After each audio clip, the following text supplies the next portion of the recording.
Good afternoon, buenas tardes. My name is Gigi Otálvaro-Hormillosa,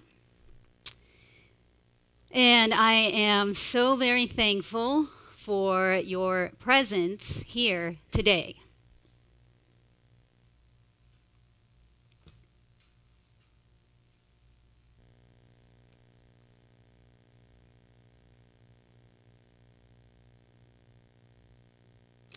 Investigative journalist and activist Rodolfo Walsh was assassinated 2 days after he finished Open Letter to the Military Junta.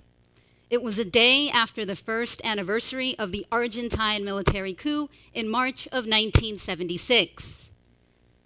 His murder reminds us that writing and thinking critically are privileges we should never take for granted.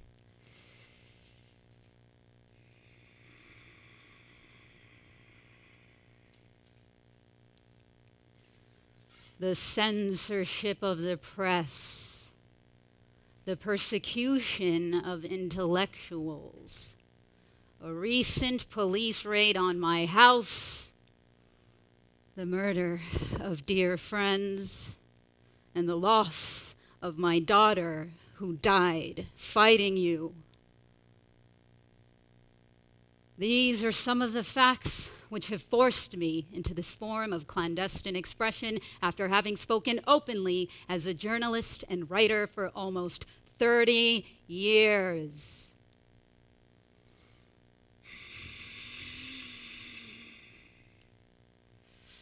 These are the thoughts I wish to share with the junta members on this first anniversary of your ill-fated government.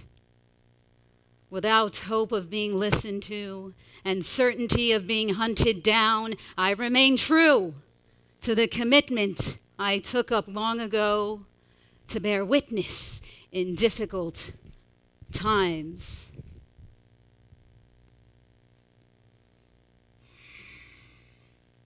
In just 15 minutes, it would be impossible to do proper historical justice to Argentina's dirty war, its inspiring human rights movement, and nuanced visual politics. So today, I will tell you a little about Walsh, who was just one of the 30,000 disappeared.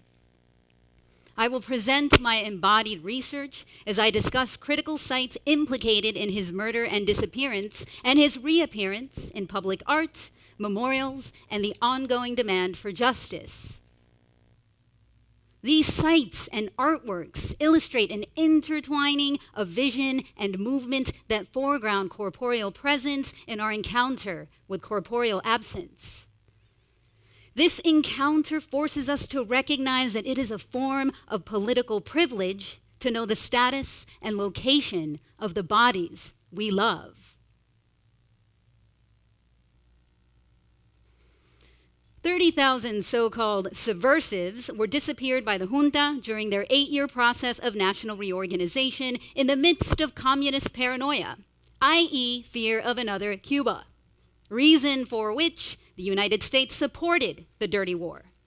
No one was exempt. The disappeared included babies, teenagers, pregnant women, artists, lawyers, teachers, nuns, priests, scientists, people from all sectors whom the military deemed fit for their perverse methodology of repression and ideological cleansing. In April of 1977, shortly after Walsh's murder, mothers of the disappeared began to organize their weekly marches. The mothers of the Plaza de Mayo emerged wearing portraits of their disappeared loved ones as they marched, demanding truth and justice.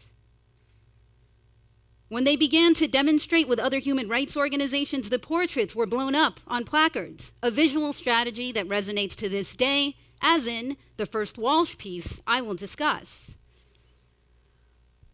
So what happened to Walsh? While in Buenos Aires last November, I got off at the Entre Rios train station at the intersection where he was shot.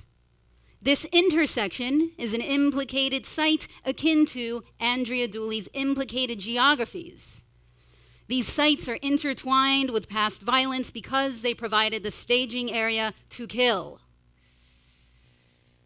During an intervention on the National Day of the Journalist last June, Grupo de Arte Callejero, street art group, plastered a large portrait of Walsh on the stairs to the train platform.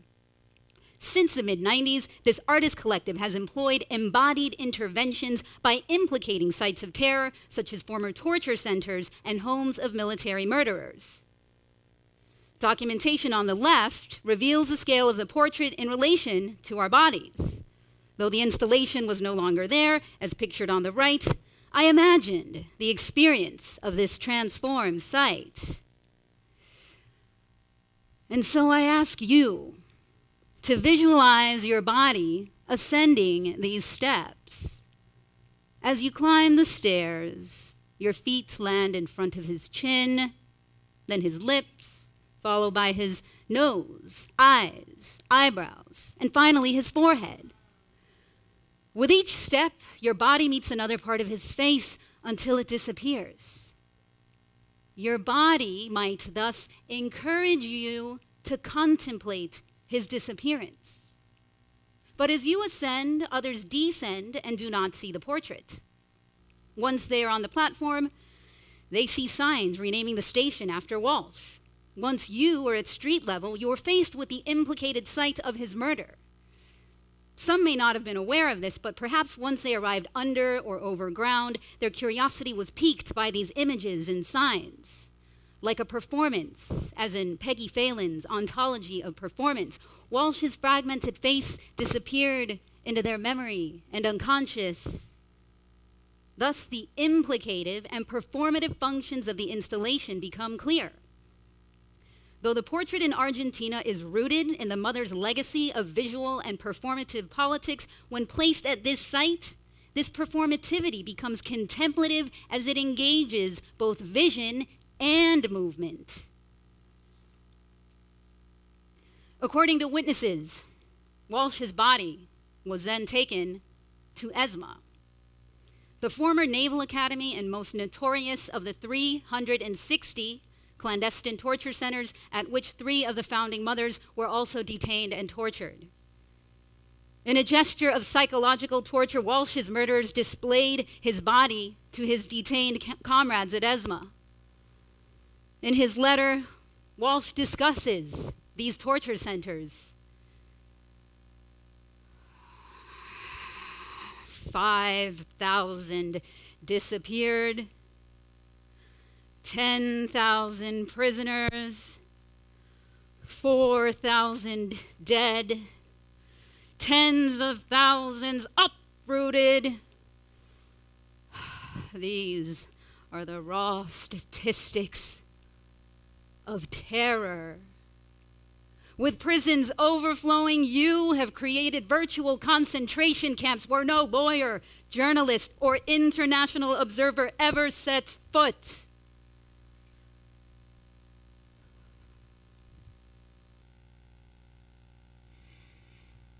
This is a detail of ESMA, an implicated microsite. During a tour of the space, our guide stopped in front of this watchtower to which a heavy chain was once attached to a pole on the other side of the road. This indentation was caused by the chain. It is deep due to the numerous times that the chain was dropped on the ground. Each time a vehicle arrived with detainees, alive or dead, as in Walsh's case, the weight of terror dug the chain deeper into the concrete, repeatedly wounding this site. Later on during the tour, I encounter another implicated microsite, this time inside the officers' casino, the exterior of which is pictured here. We couldn't take photos inside due to the ongoing trials. As we ascended the steps, our tour guide pointed out visible indentations, presumably from chains attached to the detainees' ankles. There were numerous scars along the stairs. These implicated microsites were subtle but perceptible to other senses beyond vision. This building doubled as a torture chamber and clandestine maternity ward. Babies were given light, and detainees, blindfolded for extended periods of time, were deprived of light. Taking one sense away and heightening the others, the torturers exploited an embodied perception by manipulating the senses for gruesome purposes. They left visible and palpable traces in these implicated microsites. After Walsh's body was displayed at ESMA, it was never seen again. Like many of the 30,000 disappeared, he remains disappeared. So how were they killed? Where did their bodies go? These questions have been the subject of the work of extraordinary custodians of memory. The Argentine Forensic Anthropology Team. Their aim is to identify remains of the disappeared, causes of death, and to provide evidence in court proceedings, thus shedding light on human rights violations. In Buenos Aires, I met one of the founding members, Patricia Bernardi. She spoke to me about one cause of death suggested by Grupo de Arte Callejero. Their signs of memory are installed at Memory Park, located off the shore of La Plata River. This one references the weekly death flights during which thousands of heavily sedated bodies were dropped into the river. While at the team's office, Patricia showed me the evidence and explained how they go about identifying causes of death. Certain fractures indicate those resulting from the impact of a body hitting the surface of water when dropped out of a plane and into the river. About 30 out of the estimated 4,000 victims were turned up along the shore, including the 3 founding mothers whose remains the team identified in 2005. The others disappeared. Discussing the case of Floreal Avellaneda, whose body was found in the river with hands and feet tied and signs of severe torture, Walsh doubly implicates the river and ESMA. He suggests that ESMA is one of the torture centers from which bodies were transported before meeting their fate in the river. Was Walsh dumped into the river? I ask myself this question while I'm at the river, at Memory Park. I encounter him again in a sea of names engraved in the Patagonian porphyry from which the monument to the victims of state terror is constructed. It is comprised of 30,000 alabaster plaques displaying names of the disappeared. I am astounded before the monument as my gaze lands on the ages next to the names. 18, 29, 24, 32, 23, 25, 25, 57, 20. Embarazada. Embarazada. Pregnant. The names of the pregnant women are distinctly engraved like so, and their ages range from 14 to 41. 14 to 41. I think of the numbers I encountered that morning as I moved through a labyrinth of boxes at the forensic team's office. Rooms filled with boxes of remains with no names, only numbers waiting to be identified. Do these names correspond to the boxes that wait? My breath is fragmented.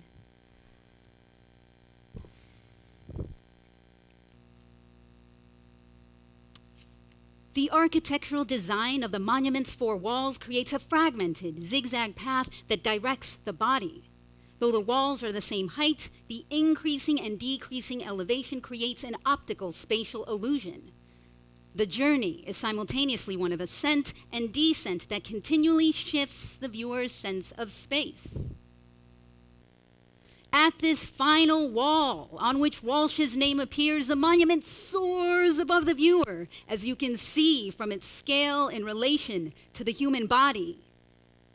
It opens out to its vanishing point, implicating the river into which thousands disappeared. This final wall extends and intertwines the viewer's breath, gaze, and movement of descent. This intertwining of vision and movement is a function of the embodied art practices I have discussed today. The mourning of the fragmentation and disappearance of bodies is implicit in these practices that profoundly engage us in the presence of our own bodies. Walsh's face appeared at an implicated train station in which bodies ascended and descended. His name reappears in volcanic stone in the breathtaking monument at Memory Park. The Argentine forensic anthropology team works toward matching the monument's names with the remains in their custody. Loved ones of the disappeared continue to carry photos at demonstrations. This custodial memory of fragmented bodies has sustained the constitution and expansion of a collective body of resistance, as in the marches for truth and justice inaugurated by the mothers 35 years ago. Of this search for truth and justice at the height of the dictatorship, Walsh wrote,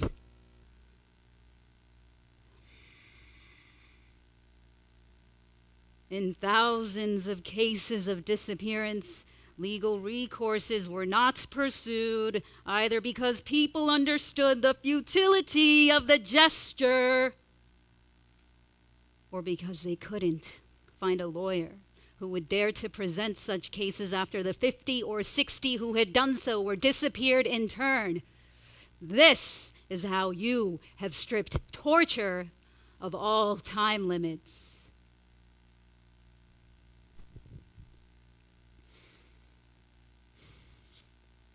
After 35 years, things have changed, and we can slowly begin to see the fruits of the persistence and synergism of the mothers and other artist activist groups.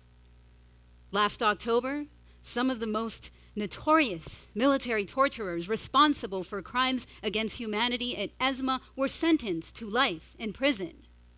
Some of these cases involve the murder of Walsh and the 3 founding mothers. The day after the trial, artist and activist Claudia Bernardi poignantly recalled,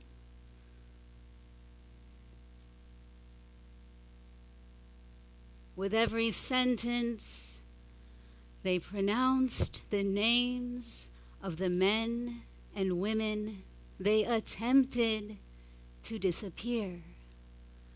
They returned with dignity, without recovering their lives, but nevertheless seizing the condition of absence." Ahí estaban. There they were, presentes y rotundos, present and resounding.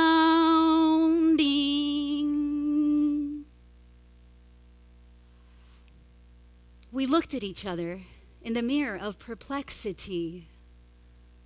We applauded and we cried. We embraced in this moment of tri-dimensional time.